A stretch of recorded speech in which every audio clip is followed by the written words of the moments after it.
Hello everyone, welcome you all in Ambition. You all are watching episode 15 of Legal News and Update series.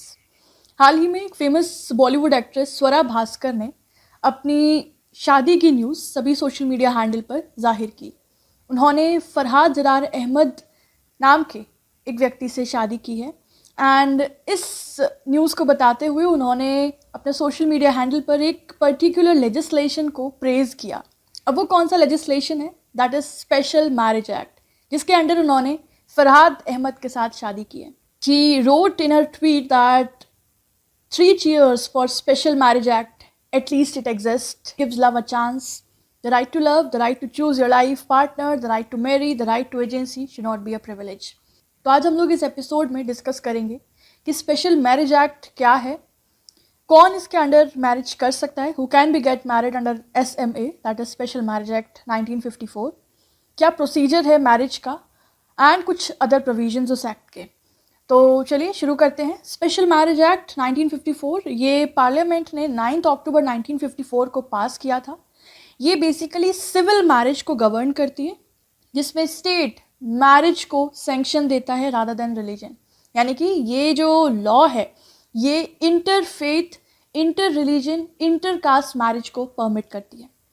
There are several issues of personal law, जैसे कि marriage, divorce, adoption. ये सारे ही जो issues हैं ये personal laws या religious laws से govern होते हैं और कोडिफाई होते हैं, जैसे कि मुस्लिम marriage act 1954, Hindu marriage act 1955। अब इसके अंदर अगर किसी दो अलग अलग रिलीजन के लोगों को शादी करनी है तो उसके लिए इट इज़ रिक्वायर्ड कि आइदर ऑफ स्पाउस, कोई भी एक पार्टनर को दूसरे के रिलीजन में कन्वर्ट होना होगा। एंड जबकि जो स्पेशल मैरिज एक्ट है ये interfaith, inter religion, inter cast couple को अलाउ करता है कि वो बिना रिलीजियस आइडेंटिटी को चेंज करे या कन्वर्ट करे शादी कर सकते हैं। The Indian system where both the civil and religious marriages are recognised, जैसे कि रिलीजियस मैरिज पर्सनल लॉज में कोडिफाइड है और सिविल मैरिज जो मैं बता रही हूँ स्पेशल मैरिज एक्ट में कोडिफाइड है। ये कहीं ना कहीं सिमिलर है to the laws in UK's marriage act 1949। पहले स्पेशल मैरिज एक्ट 1872 में इनेक्ट हुआ था, लेटर इसको री इनेक्ट किया गया इन 1954 with the provisions for divorce etcetera. तो एक बेसिक इंट्रो हो गया कि स्पेशल मैरिज एक्ट क्या है और ये कैसे बाकी लॉज से डिफरेंट है। अब हम जानते हैं कि इसके अंदर कौन शादी कर सकता है, who can get married under the special marriage act. So ये जो एक्ट है ये सभी फेथ के लोगों पर अप्लाई होता है, चाहे हिंदू हो, मुस्लिम हो, सिख हो, क्रिश्चियन हो, जैन हो, बुद्धिस्ट हो, अक्रॉस इंडिया। इंडिया के अंदर कोई भी रिलीजन को, कोई भी फेथ में बिलीव करने वाले व्यक्ति इस एक्ट के अंदर गवर्न होते हैं, राइट।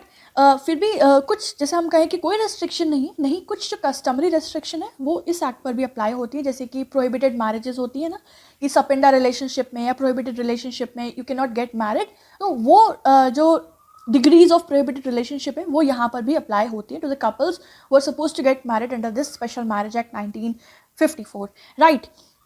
तो 1952 में इसका बिल प्रपोज हो गया था और इसमें मोनोगामी को ही प्रेवलेंस दी गई थी। इसका जो सेक्शन 4 है, section 4 of the special marriage act, it requires that marriage के टाइम पे दोनों स्पाउस में से, यानी कि हस्बैंड और वाइफ में से कोई भी पार्टी का कोई लिविंग स्पाउस नहीं होना चाहिए, मतलब दोनों की कोई पहले से शादी नहीं होनी चाहिए, प्लस वो दोनों ही जो पार्टीज़ हैं वो कैपेबल होने चाहिए एक वैलिड कंसेंट देने के लिए, यानी कि नॉट ऑफ अनसाउंड माइंड, वो साउंड माइंड के होने चाहिए। एंड भले ही वो साउंड माइंड के हैं, मतलब they are capable of giving a valid consent, it requires कि दोनों की दोनों पार्टी जो है वो किसी भी तरीके के इंसेनिटी के अटैक से ना सफ़र करती हो, किसी भी तरीके के दौरे उनको ना पड़ते हो, जो भी कोई मेंटल डिसऑर्डर है वो नहीं होना चाहिए जो कि उनकी शादी के लिए अनफिट हो and further for the procreation of children, right. इसके अलावा एज लिमिट की बात करें तो SMA provides that the minimum age to get married is 21 years for male and 18 years for female, right. Males 21 years के होने चाहिए एंड फीमेल 18 ईयर्स के, and then they are eligible to get married under special marriage act. तो अभी तक हमने जाना special marriage act क्या होता है और कौन इसके अंदर शादी कर सकता है। अब हम बात करते हैं कि जो सिविल मैरिज है इसका प्रोसीजर क्या है। तो सेक्शन 5 बताता है इस एक्ट का, the parties to the marriage are required to give a notice in writing to a marriage officer of the district, right, कि जो पार्टीज़ हैं उनको एक नोटिस देना होगा, इन रिटन उनको एक नोटिस देना होगा मैरिज ऑफिसर को, कौन से डिस्ट्रिक्ट के, किसी भी एक पार्टी का डिस्ट्रिक्ट जो जब नोटिस दिया उससे 30 दिन पहले से वो वहाँ पे रह रहा हो, उस डिस्ट्रिक्ट के मैरिज ऑफिसर को वो नोटिस देना होगा। एंड इसके अलावा एक डिक्लेरेशन फॉर्म साइन किया जाता है जिसमें दोनों पार्टीज साइन करेंगे who are suppose to get married, plus इनके अलावा 3 अलग विटनेस भी उसको साइन करेंगे। जैसे ही डिक्लेरेशन मैरिज ऑफिसर के द्वारा एक्सेप्ट कर लिया जाता है, पार्टीज को एक सर्टिफिकेट ऑफ मैरिज दिया जाता है जो कि एसेंशियली प्रूव है उनकी मैरिज का, और we can say the conclusive evidence of the fact that a marriage under this has been solemnised, कि भाई इस एक्ट के अंदर इन दोनों की शादी हो चुकी है, this is a valid marriage. तो उसका एक कंक्लूसिव एविडेंस है दिस सर्टिफिकेट ऑफ मैरिज। तो ये प्रूव करता है दैट सारी formalities, signature of witnesses, everything has been complied as per the rules और the provisions of this act. तो ये हो गए बेसिक क्या प्रोसीजर है सिविल मैरिज का under the special marriage act. अब एक कॉन्सेप्ट है इसके अंदर नोटिस पीरियड का, जो कि कई दफ़ा क्रिटिसाइज भी हुआ है अलग अलग केसेस में। तो सेक्शन 6 जो है वो बात करता है कि जो नोटिस दिया गया था ना, ये हमने सेक्शन 5 में पढ़ा था कि एक नोटिस दिया जाएगा पार्टीज के द्वारा मैरिज ऑफिसर को। तो सेक्शन 6 प्रोवाइड करता है कि उस नोटिस की एक कॉपी जो है वो मैरिज नोटिस बुक के अंदर रखी जाएगी, जो कि ओपन फॉर इंस्पेक्शन होगी at all the reasonable times. मतलब अगर किसी भी फर्दर सर्कमस्टांस में उसमें इंस्पेक्शन की ज़रूरत है तो वो फर्दर इंस्पेक्ट हो सकता है without a fee. It is open for inspection, section 6 से बात करता है।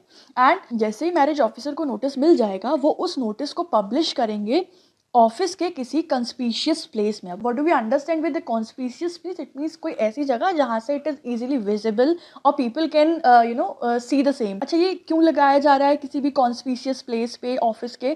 कि अगर भाई किसी भी थर्ड पार्टी को ऑब्जेक्शन है इस मैरिज से, तो वो 30 डेज के विद इन उस ऑब्जेक्शन को इन्वाइट कर सकते हैं और मैरिज ऑफिसर के सामने प्रेजेंट कर सकते हैं। तो अब हमने यहाँ जाना कि जो नोटिस था उसको मैरिज नोटिस बुक में रखा जाता है, प्लस उसको उसकी एक कॉपी जो है वो पब्लिश करके पेस्ट की जाती है at some conspicuous place of the office for inviting any objections to this marriage. अब सेक्शन 7 ऑब्जेक्शन टू मैरिज की बात करता है। इट अलाउज एनी पर्सन कि वो 30 दिन से पहले पहले, जब से ये नोटिस पब्लिश किया गया है उससे पहले पहले ऑब्जेक्ट कर सकते हैं किसी भी ग्राउंड पे that it would contravene one or more of the condition specified in section 4। कि भाई सेक्शन 4 का जो कंडीशन है वो कॉन्ट्रावीन हो रहा है, या मतलब या तो उन दोनों में से किसी पार्टी का कोई प्रायर पुराना कोई स्पाउस अभी अलाइव है, ठीक है, या फिर they are not capable, they are not of the age. तो इस तरह के सेक्शन 4 के किसी भी ग्राउंड पे जो है ऑब्जेक्शन लाया जा सकता है ऐसी मैरिज के towards, right, as per section 7। And अगर कोई भी ऑब्जेक्शन लाया गया then the marriage officer can not solemnize the marriage. तो मैरिज ऑफिसर उस मैरिज को सोलेमनाइज नहीं करेंगे until he has inquired the matter of objection. जब तक वो उस मैटर में, जो भी ऑब्जेक्शन में मैटर लाया गया उसमें इंक्वायरी ना कर लें और वो सेटिस्फाई ना हो जाए, that will not prevent the marriage from taking place. कि भाई ये जो ऑब्जेक्शन लाया गया है इससे शादी पे कोई असर नहीं पड़ेगा, ठीक है। और अगर उनको लगता है कि कोई असर नहीं पड़ेगा तो वो शादी सोलेमनाइज कराएंगे, और अगर लगता है कि नहीं समथिंग इज सस्पिशियस तो फिर वो उसमें पूरी इंक्वायरी करेंगे। अ लॉट ऑफ टाइम ये जो प्रोविज़न है नोटिस पीरियड का, ये क्रिटिसाइज़ किया गया है कि भाई ये कंसेंटिंग कपल्स को हरास कर रहा है। कैसे हरास कर रहा है? अब भाई उन्होंने नोटिस दिया और आपने उस नोटिस को लगा दिया। अब ऐसे में जो कपल शादी करना चाह रहा है, इन केस उनके पेरेंट्स अग्रीड नहीं है, तो हो सकता है वो जो शादी करने जा रहे थे और तो दे कैन कंट्रावीन, वो इंटरफेयर कर सकते हैं उस शादी में, या कोई भी और थर्ड पर्सन।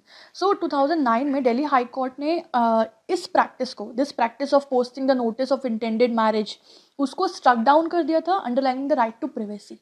कोर्ट ने कहा कि ये जो पुलिस स्टेशन की मदद लेके रेसिडेंशियल एड्रेसेस पे पार्टीज के ये नोटिस भेजना, this is violating the right to privacy. उन्होंने बोला कई बार इस तरह की ये जो प्रोसीजर है ना, ये वो जो 2 एडल्ट शादी करने जा रहे थे उनकी शादी पर असर डाल सकता है। नॉट इवन दैट, ये उनकी लाइफ पे भी इंडेंजर कर सकता है, because there might be an involvement of some parental interference.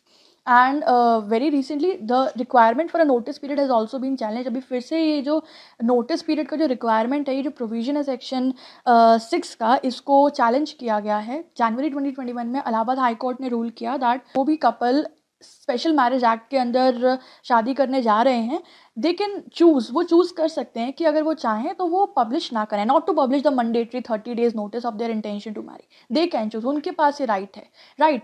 ये था कि क्या कंट्रोवर्शियल कॉन्सेप्ट है notice period ka in this special marriage act, and how the two different parties belonging to different faith, inter-caste or inter-religion, they can be get married as per this special marriage act, and what is the concept of civil marriage, right? तो ये था हमारा आज का concept. I hope this legal news, this legal knowledge have been clear to you. For more such informative videos, do not forget to subscribe to our channel. Thank you so much. Have a good day.